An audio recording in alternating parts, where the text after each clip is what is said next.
Last week, I had a patient come into the clinic and they were a little bit sick. And wouldn't you know it, I picked it up. You may hear it in my voice. So that led me to make this video, which I'd been thinking about for a while. And it's about why haven't we cured the common cold yet? So here's what's really going on. Have you ever wondered why we can send people to space and even edit genes, but we still haven't found a cure for the common cold? It seems like it should be so simple, right? But it turns out the common cold is anything but simple. Is there a conspiracy in Big Pharma? Stay tuned to the end to find out.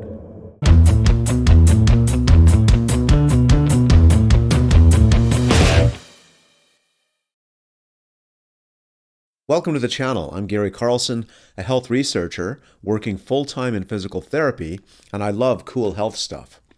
Please hit the subscribe button to tell YouTube to share my new channel with more people. Thank you. So most colds are caused by a group of viruses called rhinoviruses, rhino referring to the nose area, which are responsible for up to 75% of colds in adults. But the problem is that there aren't just a few strains to deal with.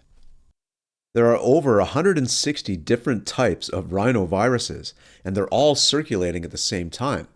So that's what scientists are up against when trying to develop a universal cure for the cold. But some researchers are getting creative. Instead of tackling one virus at a time, some teams are trying to find a part of the virus that stays the same across all the strains. If they can target that shared structure, they might be able to create one vaccine that protects against them all. Meanwhile, other researchers are going old school, like mixing multiple strains into one vaccine, similar to how the polio or pneumonia vaccines work. One group even managed to create a vaccine with 50 strains of the rhinovirus, which is impressive, but still short of the full 160. The other problem is that it's not just rhinoviruses. Symptoms from the coronavirus, COVID-19, and adenoviruses can be exactly the same. So the only way to know what you really have is to be tested. And of course, viruses can mutate rapidly, making it even more challenging. There's also a less obvious reason we haven't cured the cold. It might not be worth it for most people. Sounds kind of strange, but think about it. Most of us recover from a cold in just a few days. So by the time you even think about seeing the doctor, your body's already fighting it off. And because cold symptoms can be caused by many different viruses, not just rhinoviruses, figuring out exactly what you've got isn't always easy. Of course, a cure for the common cold may happen, especially with artificial intelligence entering the field of medical research. And it would still have a huge impact, especially for people with chronic respiratory issues like COPD or cystic fibrosis. For them, what is a mild annoyance for most of us can lead to dangerous complications.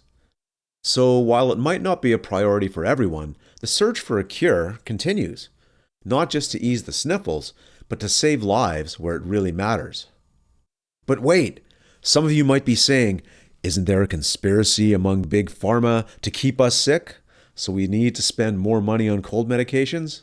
Well, like most conspiracies and pseudoscience theories, this falls apart when thinking logically about specific facts. In order for a conspiracy to work, absolutely everyone involved has to be 100% on board with keeping the secret for their entire lives.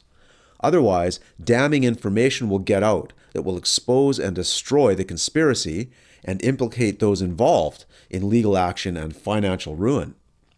So thinking about the millions of people over many decades all around the world who are or have worked in pharmaceutical companies, medical research, government healthcare, and all of the other arms of medicine, it would be impossible if at least one of them hadn't decided to reveal the truth at some point, either divulging it to a friend or a partner, out of a feeling of service to the world, even as a deathbed confession or something like that.